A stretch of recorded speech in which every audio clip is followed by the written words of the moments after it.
Hey guys, and welcome to the next episode of me on the Minebunch server. I know in the previous two episodes I talked your ears off, one about the way women are generally babied in modern society, and the other about the effect violence in video games has on the way children do stuff and things.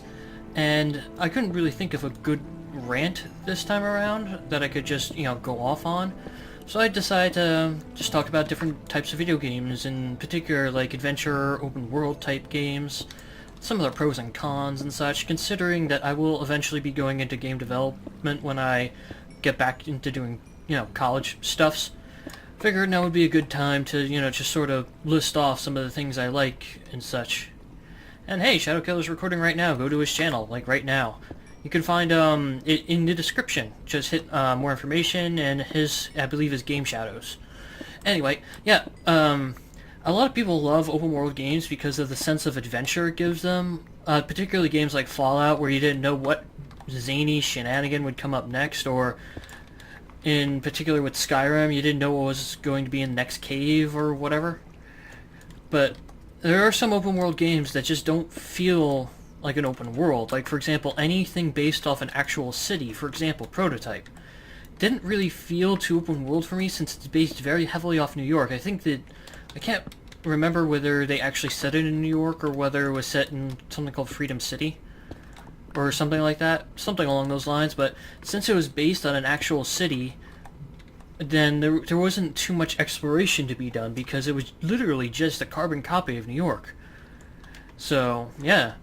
There are certain elements in open world games that I just think are best left to the imagination, particularly the exploration part, because the biggest draw of an open world game, in my opinion, is the exploration, not knowing what's around the next corner. If you go too far, you could die because you aren't ready for the challenges, and hey, stuff's actually spawning again. Awesome. That's, in my opinion, one of the biggest draws of an open world game, if not the biggest draw. And what happens when you, is that the same water as before or something else? Anyway, that is really the biggest draw of an open world game to me, is going somewhere where you're not supposed to go and realizing too late that it's a bad idea, and then you immediately get mauled by some enemy that's like 40 times your level. And I'll also have to talk about genres in open world games. Some genres of open world games work better than others. For example, because of the sense of exploration, open world games generally tend to work very great in RPGs, because RPGs, along with the characters, their main focus is to tailor themselves to your playstyle. Like role-playing games, you have to play a role, and the best way to do that is to be able to choose your role. And that's also one of the things with exploration. If it's an RPG where you get to choose your role and choose how you play, and also an exploration game where you don't know what's around the next corner, that makes for a very good combination. However, like shooter open world games tend to be too vast, if that makes sense, where there's too much to do. That's why I never got into PlanetSide. There's a huge world to explore in PlanetSide. However, there's too much to explore with too little content in between, if that makes sense. Where it's literally all just you trying to get from point A to point B, find the biggest firefight, and try to help out. But yeah, like that's why I find that open world shooters don't tend to do as well as open world RPGs. And then there's well, it's still technically RPGs, but I consider them their own separate genre. Open world superpower games. Those would be like Infamous and Prototype. Those generally work well as long as the superpowers aren't so overpowered that they allow you to explore every inch of the world easily. Now, that was a huge issue for me with, which game was it? I can't remember. It was Prototype. Basically, there was no challenge in climbing buildings at all. You just literally could, from the start of the game, run up the side of buildings. Which is actually something I liked with Saints Row the 4th. You couldn't just wall run immediately. You had to purchase the upgrade. Well, admittedly, the upgrade wasn't very expensive, and there were no upgrades to the upgrade, but still. Most superhero-based open world games tend to just be a little bit too easy to navigate, and it ruins the experience for me. I really gotta find a place where there's diamond. I see gold over there and a flower underground. That's rare. Anyway, as I was saying, I generally tend to find that open world games tend to be best suited for RPGs. Now, one thing I'm surprised no one has not tried yet, to my knowledge, is an open world real-time strategy, where you can, like, it would have to be very intensive, honestly, but I think it could work. Basically, where you have your own troops and it's an open world and you have to have them explore this open world and try to find tactical vantage points and such.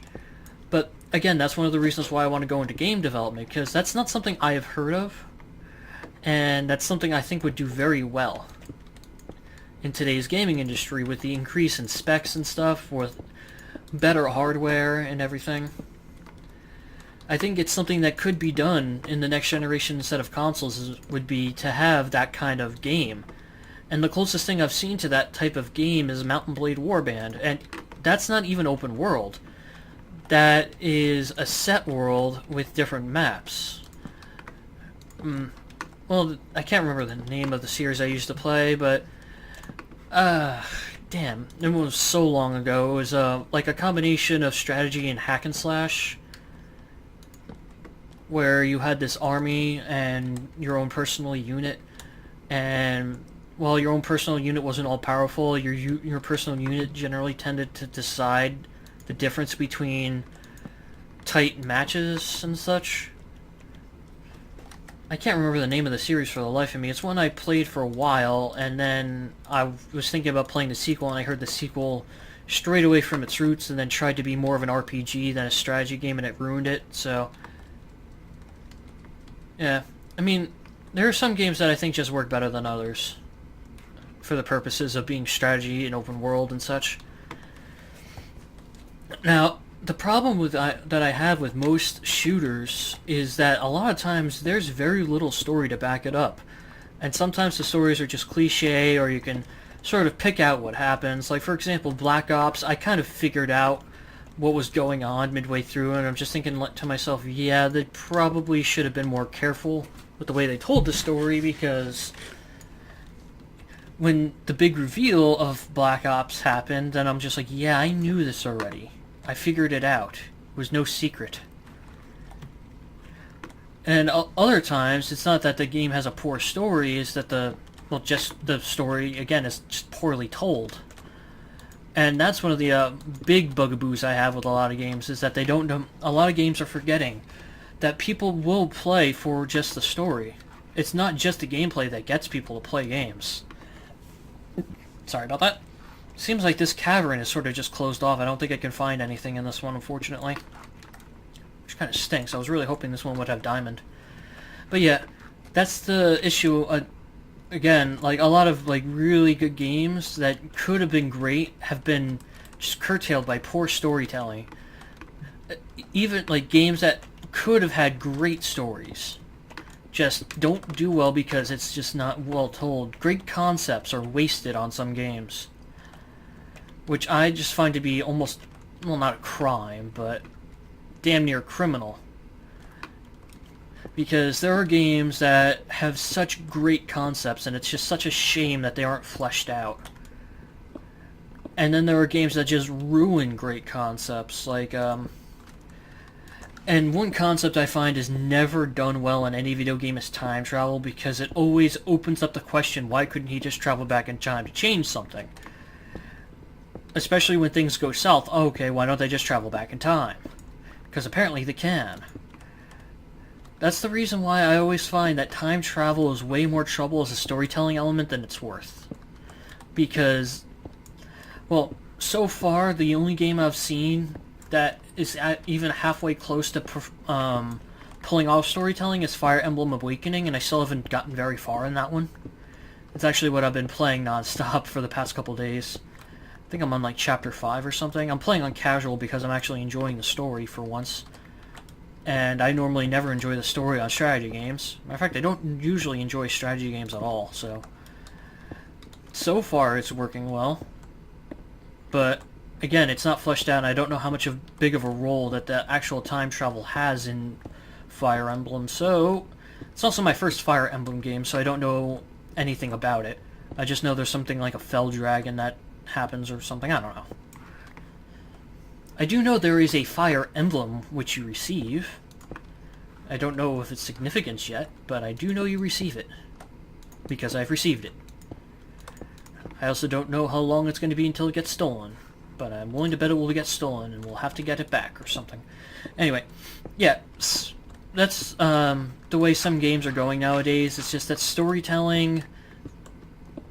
It seems like people tend to forget that stories matter. And while a game could have amazing action, the story could be just so lackluster that it's not even worth playing.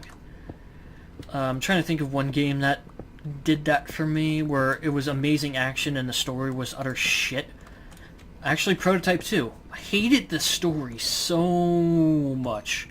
At the end of Prototype 1, you think Alex Mercer is this good guy, and then he just turns into a psychopath for literally no reason. Like, they don't give you a good enough reason for Alex Mercer to have become a psychopath for you to believe that he really turned evil.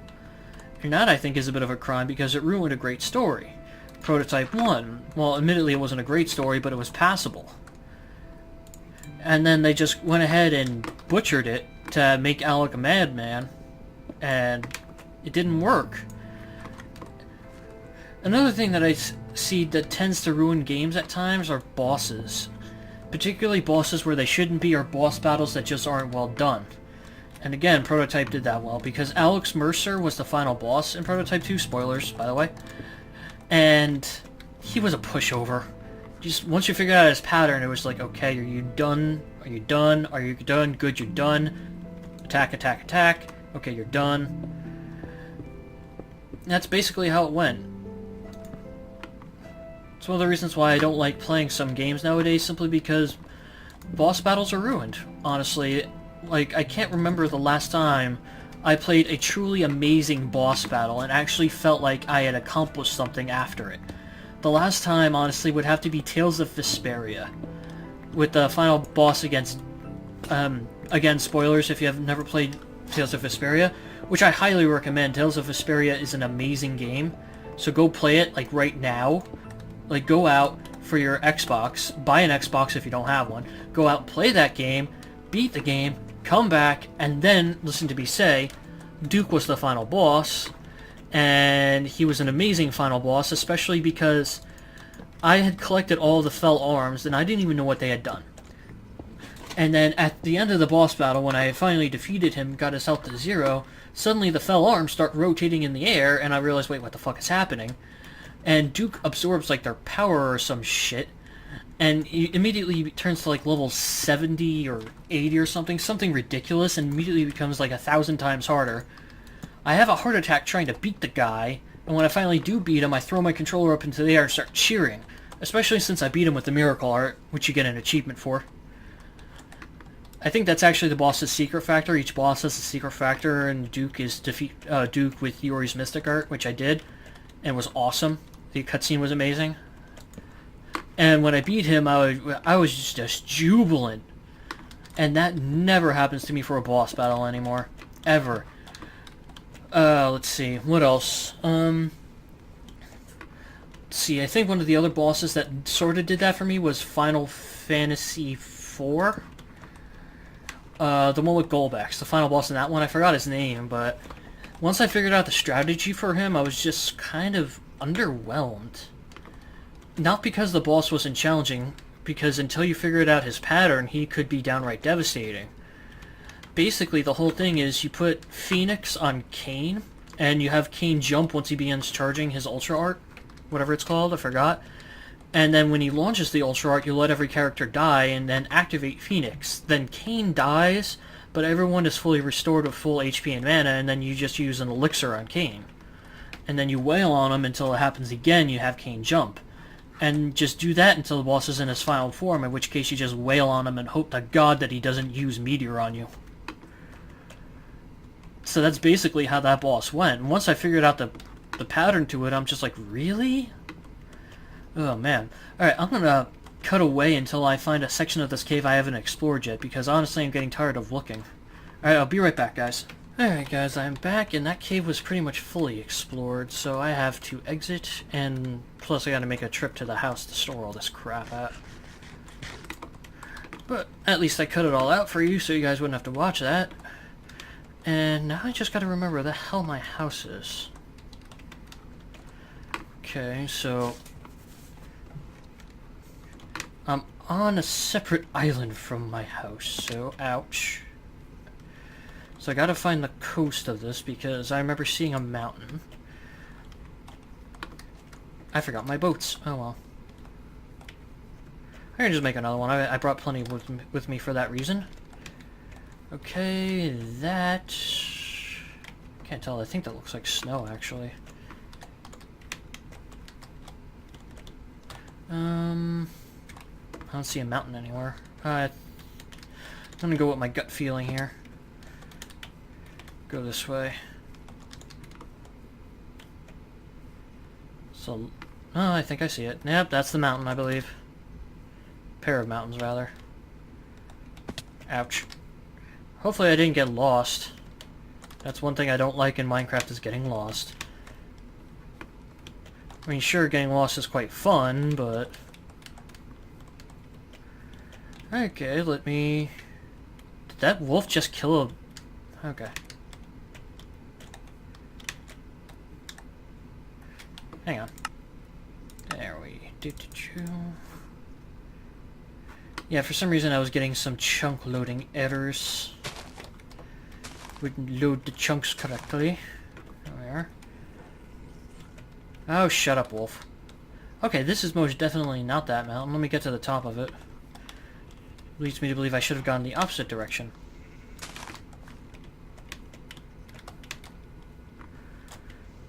Yeah, I don't remember the mountain having this many trees on it. Yeah, this is inland. I don't want to be inland. I want to go over to this direction. As I wait for stuff to,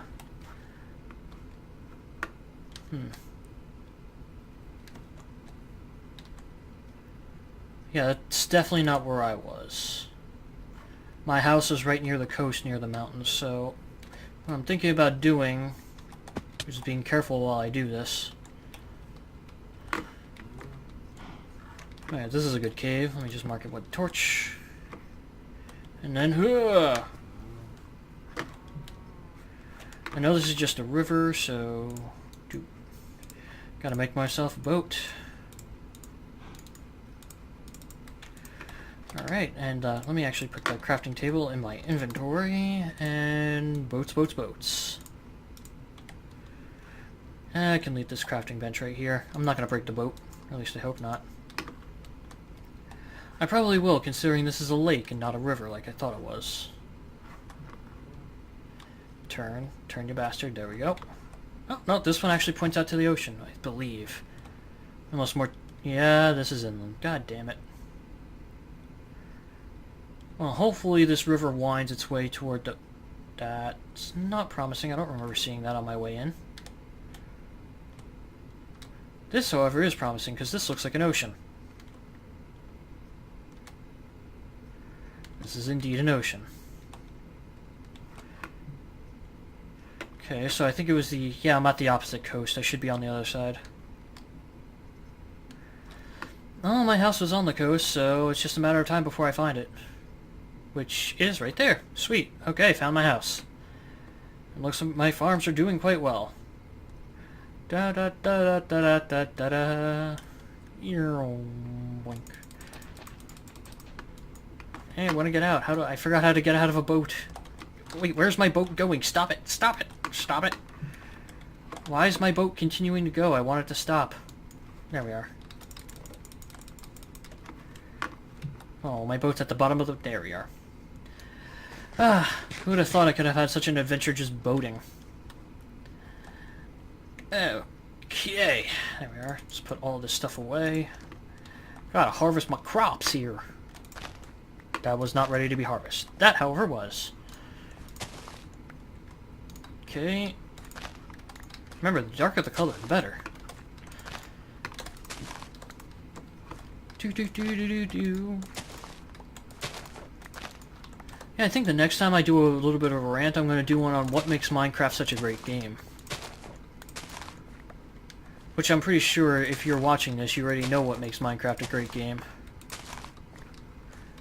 Otherwise, you know, you wouldn't be watching this. For a while, I had a lot more fun just watching Minecraft than playing it, honestly. It took me a while to actually get into playing Minecraft. Initially, it was because I didn't have a good enough computer to run Minecraft. Because I was using my laptop. And my laptop, well, to put it, well, mildly, my laptop was utter shit. I tried recording on it, and I failed. Probably one of the reasons why my channel didn't grow too fast. My first 3 episodes of Minecraft were utter crap because I was doing it in vanilla texture pack and I could barely run the game. Okay. Really? Who griefed the house?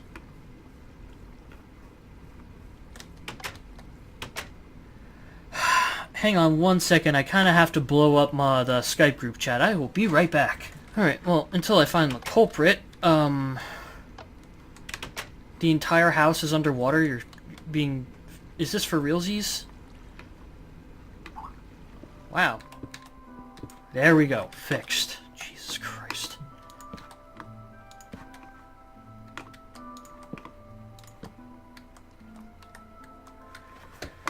That was just annoying. Alright, well, what I'm going to do off screen is I'm going to sort out all the items I have, make all the iron I have, extend the farm by making a bucket, and doing all that, of course. Anyway, yeah, that's what I'm going to do off screen. Reorganize all my items. All that stuff. Smelt all my iron and all that crap. And the next episode we'll go searching for some more diamonds, so... Yep, I will see you guys in the next episode of the Minebunch server, and hopefully my house won't be griefed. Take care, guys.